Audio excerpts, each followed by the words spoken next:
This week, I'm going to be telling you guys about SCP-1471, commonly known as the Furry SCP. In this video, I'm going to read you the original SCP file as well as a first-hand account of the SCP. If you're not familiar with SCP, the SCP Foundation is a fictional organization documented by the web-based collaborative fiction project of the same name. Within the website's fictional setting, the SCP Foundation is responsible for locating and containing individuals, entities, location, and objects that violate natural law, referred to as SCPs. The real-world website is community-based and includes elements of many genres such as horror, science fiction, and urban fantasy. And SCP stands for Secure, Contain, and Protect. This is a different type of video for me, so I hope you enjoy it, and let me know in the comments section what you think about this style of video and about the SCP itself. We will begin by reading a first-hand account by a person named William of his SCP-1471 experience that he named Capone. I was scared when I first saw him. It happened just as you told me. The messages, the pictures, seeing him around every corner afterwards. I was so young. Who wouldn't have lost it? William sighed. By then, he was over the creature following him. It wasn't like it was going away, no matter how much he begged or pleaded or attempted to bribe. He knew that the best and only solution would be just to get used to Capone being there. At least he had the solace of knowing he wasn't going insane. Believe me, William, I know many people have reacted the same way. Fear is a more common reaction to the unknown than you'd think. Dr. Laura Bryans consoled him. These cases weren't exactly common, but they were commonly known. It's not even that I'm afraid anymore. I mean, he makes me jump when I see him in the morning. I don't think I'll ever get used to that. It's just the bad connotations he has, William rebutted. I know that he does, but it happened 2 years ago. I know it's hard for you, especially with your shadow, but you need to carry on, Dr. Bryans stated. William just sighed and continued. Our session is almost up. We've made real progress, William. I want you to do something for me when you get home. Do you have any homework or anything? I did it all on my break. Good. When you get home, I want you to think back to your first experience and write as much as you feel comfortable sharing. Is that all right? Yeah. Thanks for seeing me. It wasn't too long a drive from the doctor's office home. 5, possibly 10 minutes, if there was a train. He always saw the creature through the rear-view mirror when he drove, riding in the back seat. It looked innocent in its own alien way, waving to William as he saw it. Despite everything, William found himself talking to it, like one would talk to a dog or cat about their day when they're alone. It seemed to listen when he talked, and after a while, he could swear that it understood. It's hard to tell with a face like that, so all there were to go by were various head tilts and waves, and even then, he had to teach it how to wave. At least I know you're interested. Drop the backpack near the door, go to the patio, wave to Capone from the mirror, fridge, drink, chair, crash. William's afternoon routine was more clockwork than it should be. He thought back to the session with Dr. Bryans. She wanted me to try to recapture the experience when I first saw him, huh? William mumbled as he grabbed a few sheets of paper and pen. Bit by bit, he placed together the sequence of events that led up to this point. I've had Capone with me ever since I was 15 years old. I remember that my 21-year-old sister Sarah brought up an app that she downloaded earlier at the dinner table one night. She had no idea how to use it, but hazarded a guess that it tracks you through your phone's GPS and sends you pictures of the places you've been with a really cute monster placed in the photo to make it look like it's following you. It didn't seem that weird. I recall that Google Maps could get a decent ground photo at the time, so just add Photoshop to that and you have a gimmick. Plus, we knew it couldn't be a virus. The App Store checks every app for things like that before peddling it.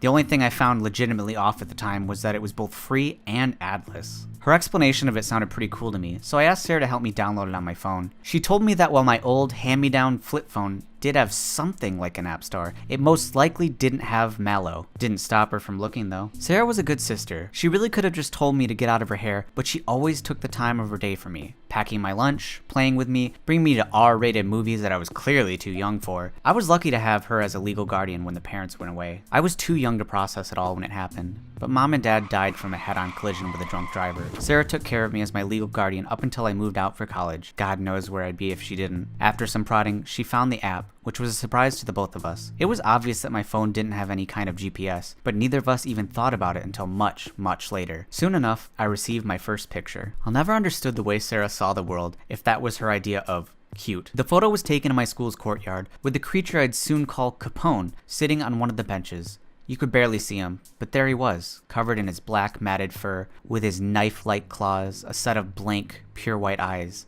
and the face, which was merely a skull belonging to some kind of large beast, looking directly at us with that large, wolfish grin. I gave the phone back to Sarah, telling her how terrifying it was and that I didn't want the messages anymore. She just jokingly punched my shoulder, saying, "Oh, don't be such a baby. It's too cute. Look how happy he is just to meet you." I looked back at his face, his wide grin specifically. I have to admit, I laughed at that. It was just the sheer wrongness of that statement that made me want to listen to the next. I'm sure he'll grow on you eventually. Tell you what, if you can put up with him for one whole week, we'll go see that movie you really wanted to see. If he still gives you nightmares, we'll delete it. If you end up liking it, we'll laugh about it later. Deal? I looked at the picture again. It appeared that getting a photo every now and then was the extent that this was going to go to. And looking at it in hindsight, I probably would have kept it on for next to nothing if she really wanted me to. So I agreed. Sarah was ecstatic after that and assured me that I wouldn't regret it while showing me some of her own pictures. She only had 3 so far.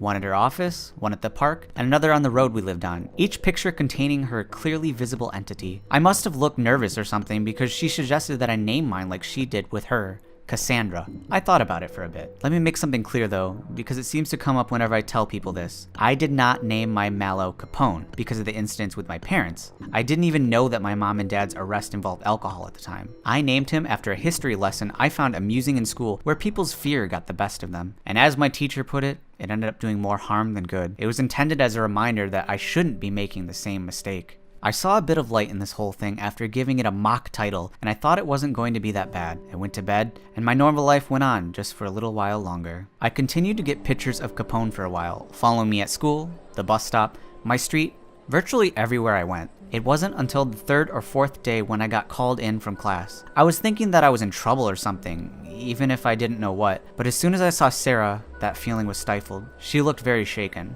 The instant she saw me, she immediately yanked my arm and brought me to the car. Sarah was not looking good at all. She kept on asking questions about Capone, things like if I saw him or if I received any photos from him with me in the images. I haven't checked anything from today, but when I checked, there were 2. I remembered exactly when and where those messages were taken, because during them, I made a mental note that I got some texts from Capone. They've been sent as soon as they've been taken. Sarah knew that we were being pursued by something. She probably had no idea what they were, and I knew that she had no idea how they were doing it, but she knew that they knew where we lived. She couldn't figure out how to delete it. She said she tried everything, but couldn't find a way to get it off. She couldn't even find where the app went. I'm not even sure what we were planning to do, but before we could even fully plan a course of action, I got another text. Sarah froze and stared at me, as if to say, "Don't look at it."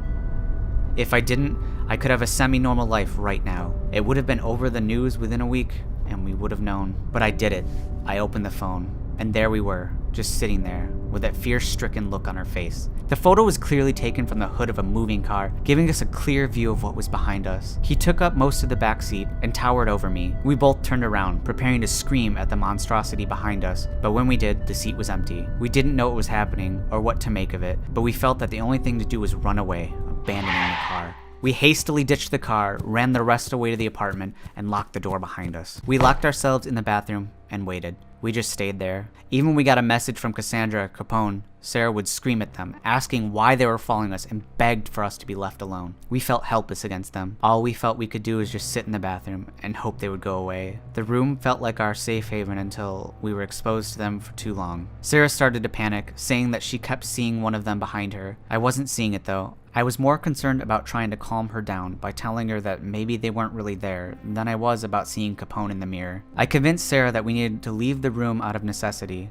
We couldn't stay in the apartment forever, and if they wanted to get us, they would have done so already. We called the police, and here we are. We both got help, but I was the lucky one.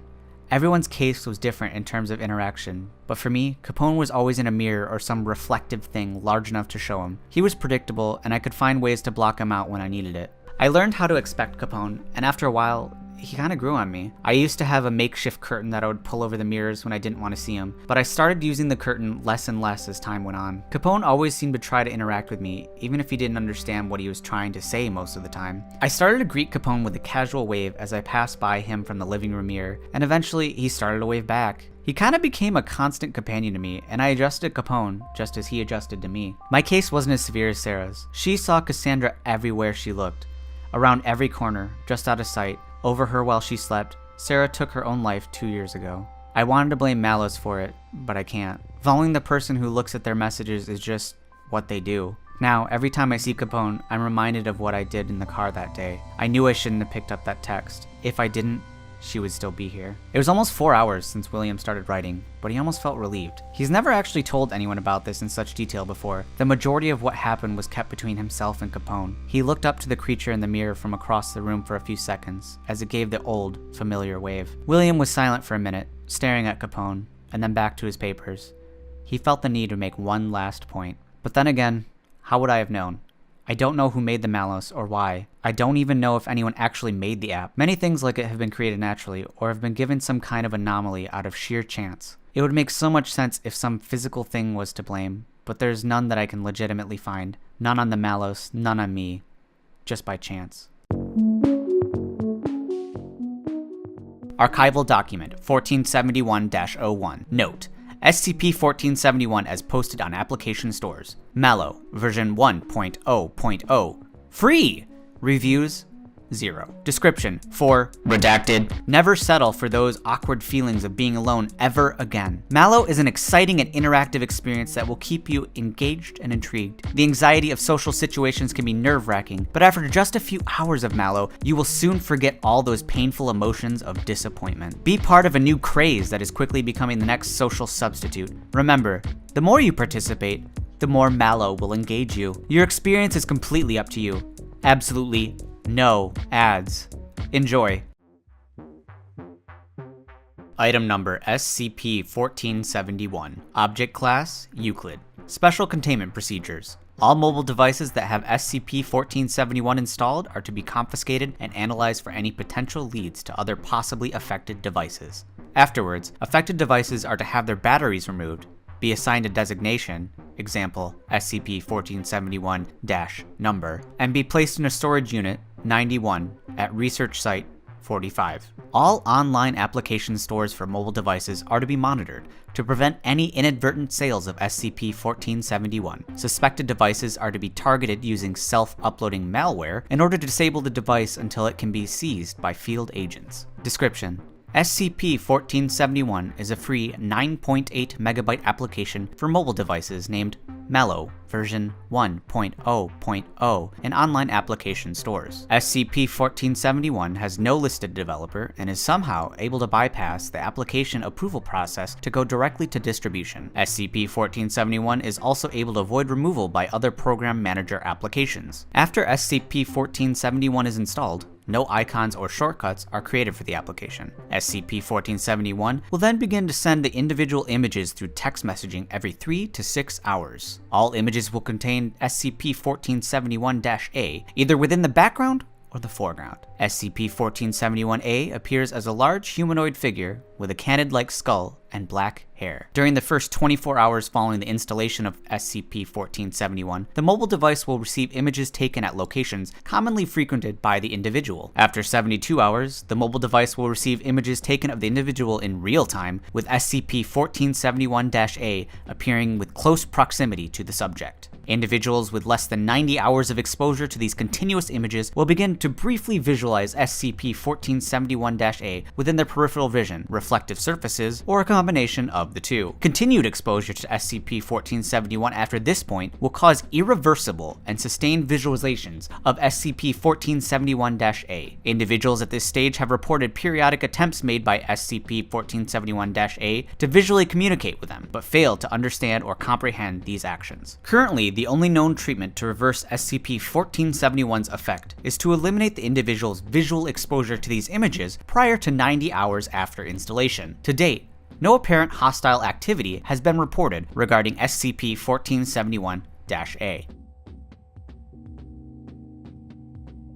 And that is all the information on SCP-1471. I chose this because it is commonly known as the Furry SCP, and there's a lot of fan art of it out there, and it basically created the Skulldog-like community, as far as I know. Skulldogs were SCP-1471, and I personally had no idea, and it's really funny because I ran into that Skulldog image, and I put it on the scariest fursuit images of all time, but I found the image on Fur Affinity. I had no idea it was SCP-1471. I thought that was really cool. But again, This is a different style video. I understand it's not for everybody, but I really like SCPs. I find them fun, I find them interesting, and it's a really creative outlet for people. And if you like this video, be sure to check me out on Patreon at patreon.com/OdinWolf. It is the best way to support me, and it's how I can keep doing videos for you guys every single week. I really appreciate every single bit of support. And another way to support me is to buy my merch at odinwolf.storeenvy.com. It's really good stuff. I know you'll like it. Check it out. And you can send me stuff to my P.O. box if you want. It's right there on the screen in the description. Anyway, it's been Odin Wolf, and don't install Mallows. Bye-bye. And as always, I want to thank my patrons, especially Timmy at the triple diamond tier last month. Thank you so much for your enormous support, Timmy. You already know you're the absolute best. And everybody at Diamond, Lindsay, Slipbox Socks, Conlo, DH, and Deku Panda, thank you all for your diamond support last month. 5 enormously generous people, and I cannot thank you enough. And everybody at Platinum, Tyrannus, Lurch, Wolf Medic, Soren Mello, Kopi, Blue the Cat, Charles C, Trax, Tars, Zenon, Dante Wolf, Terra, Lexi Fox, Dynamo, Tantanka, and Wilyafa. Thank you so many of you guys for your platinum support last month. Like, for real, it's crazy. I cannot believe how many of you are. And everybody at Gold, Silver, and other tiers, thank you so much for making unusual videos like these possible.